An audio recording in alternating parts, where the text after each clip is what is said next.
শুভ সকাল বন্ধুরা। একটা জিনিস দেখো তোমরা, আমার নিজের হাতে লাগানো এই ফুল গাছটা। আজকে সকালবেলায় উঠে দেখছি এত সুন্দর ফুল ফুটেছে আমার টাইম ফুল গাছটা দেখে তো আমার খুব মনটা ভরে গেল। হ্যালো বন্ধুরা, আমি বর্ণালী। কেমন আছো তোমরা সবাই? আশা করি খুব ভালো আছো এবং সুস্থ আছো। আমিও খুব ভালো আছি, আমার পরিবারও সুস্থ আছে। নতুন সকাল, নতুন দিন, আরও একটি নতুন ব্লগে তোমাদের জানাই অনেক অনেক স্বাগত। সকালে উঠেই দেখো চলে এসেছে বদমাইশটা, এসে বদমাইশি শুরু করেছে।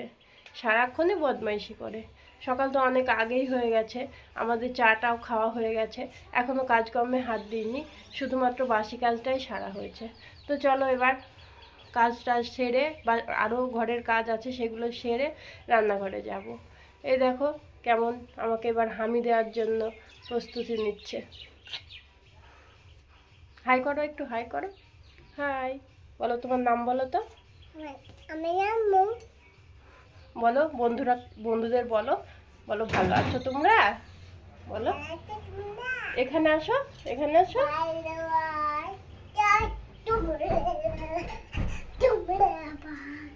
আবার হাই করো, আবার হাই করো। হাই বন্ধুরা, কেমন আছো? চলো এবার কাজকর্মে হাত। এতক্ষণ মৌ আমার সাথে ছিল, প্রচণ্ড বকবক করছিল, বদমাইশি করছিল। আবার ওই দেখো আরেকজন চলে এসছে। শুরু করে দিলাম সংসারের কাজ। প্রথমে সবার আগেই আমার যখন ছাড়া কাপড়, সকালবেলায় ঠাকুরের বাসনটা মেজে নিই। আজকে লেবু দিয়ে একটু ওই যে কাঁসা পিতলের বাসনগুলো মেজে নিলাম। লেবু দিয়ে মাজলে কি হয় বলো তো, খুব পরিষ্কার হয়, ঝকঝক করে। আর ওই দেখো সৃষ্টি এসে আবার বদমাইশি শুরু করছে, জল ঘাঁটছে।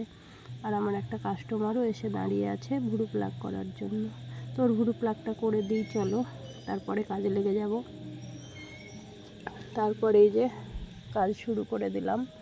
বিছানাটা আগে পরিষ্কার করি, কারণ সকালবেলায় উঠে যদি বিছানাটা পরিষ্কার না করা হয় না, তাহলে আর দেখা যায় না, মন ভালো বলে না। সকালে বিছানা পরিষ্কার হয়ে গেলে মন পরিষ্কার হয়ে যায়। তাই বিছানাটা আগেই পরিষ্কার করে নিচ্ছি। তারপরে এই যে নেল পালিশের ট্রেটা নিয়ে বসলাম। দিয়ার নেল পালিশ এগুলো সব একটা একটা করে নিয়ে আসবে আর এইভাবে ফেলে রাখবে।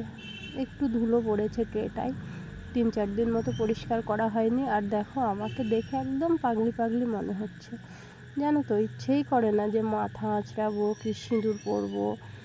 এত গরমে না কিচ্ছু ভালো লাগে না। সকালবেলায় উঠে থেকেই তো গরম শুরু হয়ে যাচ্ছে, আর এত ঘামছি সেটাও বলার নেই। তাই এইভাবেই আছি, ঘরেই তো আছি, কি আর করা যাবে।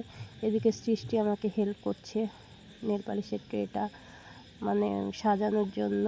এদিকে আর একটা ট্রেও আছে যেটাতে সিঁদুর, চিরুনি, পাউডার, টিপ আরও অনেক কিছু থাকে। চলো এবার দিয়ার টিফিনটা বানিয়ে নিই। দিয়া বলছে মা প্রত্যেক দিন এক খাবার খেতে ভালো লাগে না, তাই আজকে একটু ম্যাগি বানিয়ে দাও।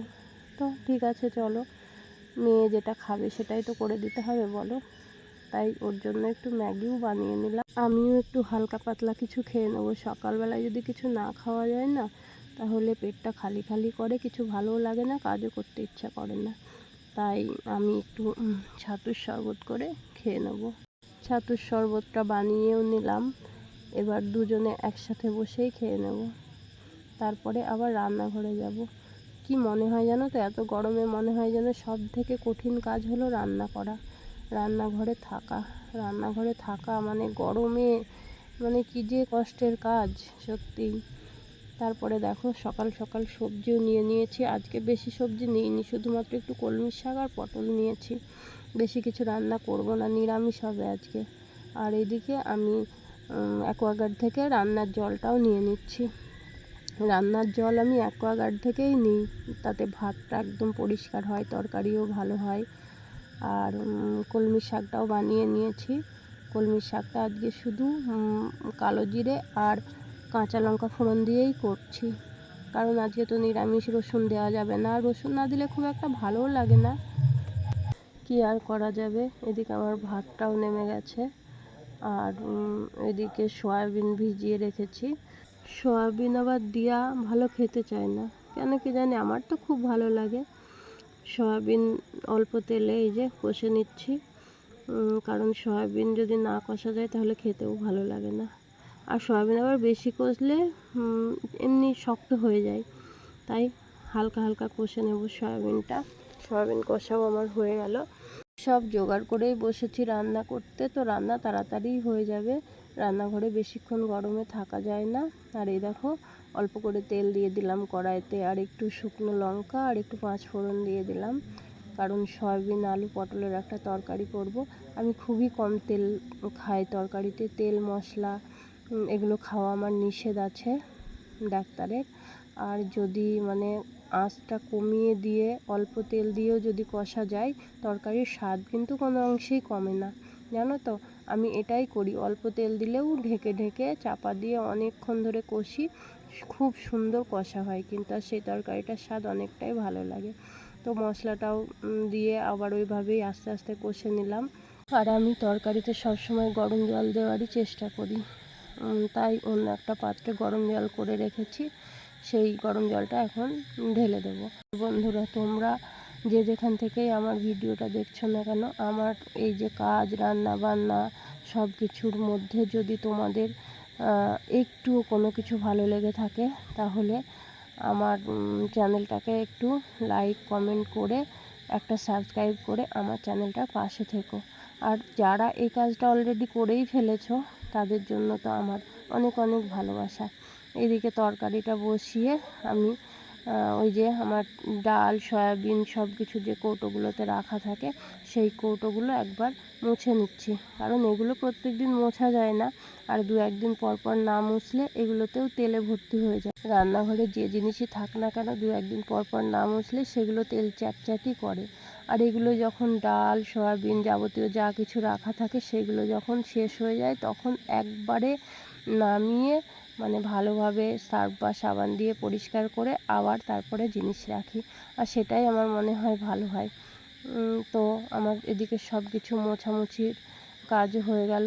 এইদিকে দেখো আমার তরকারিটাও হয়ে গেছে। এইবার একটু ভাজা মশলা দেব, নিরামিষ তরকারি তো, নিরামিষ তরকারিতে একটু ভাজা মশলা দিলে খেতে ভালো লাগে। তা তোমরা দেখে বলো আমার তরকারিটা কেমন লাগছে দেখতে, কমেন্টে জানিও কেমন। এবার আমি তরকারিটা নামিয়ে নেব। আমার রান্না প্রায় কমপ্লিট হয়ে গেল।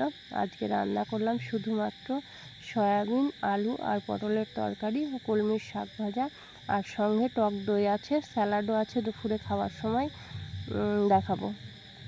এদিকে রান্না করে বাসন কুসন সব কিছুই মাজা হয়ে গেছে। রান্না করতে করতে অনেক কাজই সামলানো যায়। বাসন কুসন তো মেজে নিয়েছি, তারপরে গ্যাসটাও মুছে নেব, বেসিনটাও ধুয়ে নেব। এই যে গ্যাসের ওভেনটার উপরে আগে সাবান দিয়ে মুছে নিলাম। সাবান দিয়ে মুছলে একদম চকচক করে, দেখতে খুব সুন্দর লাগে। আর আমি প্রত্যেক দিনই রান্নার পরে একবার করে সাবান দিয়ে মুছে নিই, তারপরে আবার শুকনো কাপড়ে একবার করে মুছে নিই, তারপরে তো আবার দুবার করে পরিষ্কার করতে হয়। রাতে আবার খাবার পরে সব কিছু পরিষ্কার করে একই রকমভাবে পরিষ্কার করে তারপরে রাতে শুতে যাই। পরিষ্কার রান্নাঘর যদি পরিষ্কার না থাকে দেখতে ভালো লাগে না। ওইদিকে রান্না করতে করতে উঠান ঝাড় দেওয়া, তারপরে সকালকার জামা কাপড় তোলা, তারপরে বাইরে যে বাসনগুলো ছিল সেগুলো মাজা, বাইরের উঠানের যেসব কাজ সব কাজই প্রায় হয়ে গেছে।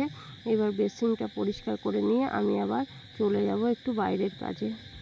এই যে বাইরের কাজ বলতে সিঁড়ির উপরটা তো মানে সপ্তাহে 2 দিন করে এইভাবে মুছতে হয়, আর দিয়া এটা করতে পারে না। আমি বলি যে না, এটা কি বলো তো, হাত কেটে যায় একটু মুছতে গেলে, আর 2-3 দিন পর পর দেখা যাবে ধুলোই ভর্তি হয়ে গেছে। তো দিয়াকে আমি মানা করে দিয়েছি, ঘরটা তো দিয়াই মোছে, প্রত্যেক দিনের কাজ এটা দিয়ার, আর এইটা মুছতে পারে না, এটা মুছতে গেলে আমারই হাত কেটে যায়। তো দিয়া এগুলো প্লেনই একদম ভালো, এই যে মাঝে মাঝে যে প্লেন আছে ওটা যদি লাগানো হতো ওটাই ভালো হতো, কিন্তু ডিজাইনটা নিয়ে বড় ভুল হয়ে গেছে। দিয়াকে তো বারণ করে দিয়েছি যে এটা মোছার দরকার নেই, এটা সপ্তাহে 2 দিন বা 1 দিন আমিই মুছে নেব। এইবার চলো ঘরটা পুরো আমি ঝাঁট দিয়ে দেব, কারণ ঘর মুছে দিয়াই মুছবে। আমি খাটের তল টল সব ভালো করে ঝাঁট দিয়ে দিচ্ছি, কারণ ও আবার নিচু হয়ে ঝাঁট দিতে পারে না। তাই ঘরটা ঝাঁট দেওয়ার পরে আমি এইবার এই যে কুলারে জল পুড়ে নিচ্ছি। কারণ এই কদিন ধরে যা গরম পড়েছে, দুপুরবেলায় তো সিলিং ফ্যানের হাওয়া এত গরম, মানে খাটের উপরে শোয়া যাচ্ছে না। তাই দুপুরবেলাটাই আমি এই কুলারটাকে চালিয়ে এই নিচে বালতি যে জায়গাটা আছে এই জায়গাটাই শুয়ে থাকছি। আর কুলারে জল ঘর মোছার আগেই দিতে হবে, কারণ এই যে জল পড়ার সময় ঘরে কত জল পড়ছে, ঘর মোছার পরে আবার ডবল করে তখন ঘর মুছতে হবে। দিয়ে আমি কুলারের জলটা পুড়ে নিচ্ছি, তারপরে দিয়া ঘরটা মুছে নেবে, তারপর আমি স্নান করে, আমরা দুজনেই স্নান করে নেব। তো স্নান করে চলে আসলাম। স্নান করে চলে এসে নিজে একটু নিজের কেয়ার করছি। তারপরে এখনও ঠাকুর পুজো দেওয়া হয়নি, এরপরে আমি ঠাকুরের পুজো দেব, তারপরে খাওয়া দাওয়াটা করে নেব। খাওয়া দাওয়া করে নিয়ে ভাবছি দুপুরে একটু ঘুমাবো। গরমে যদিও ঘুম আসবে না, কিন্তু রেস্ট তো একটু নিতেই হবে, কারণ সারাদিন খাটাখাটনির পর দুপুরে একটু রেস্ট না নিলে আর হয় না, জানো তো। তাই দুপুরে একটু ঘুমাবো। তারপরে বিকেল হয়েছে। এইবার অনেক দিন হাঁটতে যাইনি, অনেক দিন বলতে তাও 15 দিন মতো হবে হাঁটতে যাওয়া হয়নি। আজকে মনে হলো একটু হেঁটে আসি, আর চলে গেলাম একা একাই হাঁটতে। তো হাঁটলে শরীরও ভালো থাকে, মনটাও ভালো থাকে। আর এই নদীর ধারে আসলে তো মানে বলাই যায় না, এতটা খুশি খুশি হয়ে যায় মন। আর আমার তো আগে প্রেশার অনেক বেশি থাকতো, তারপরে রাতে ঠিকমতো ঘুমও আসতো না, কিছু না। একদিন ডাক্তারের কাছে যাওয়ার পরে ডাক্তার আমাকে বলেছিল প্রত্যেক দিন 1 ঘন্টা করে হাঁটতে। তো 1 ঘন্টা করে হাঁটার পরে আমি প্রায় এখন সুস্থ, এখন আমি রাতে ঘুমাইও ভালো।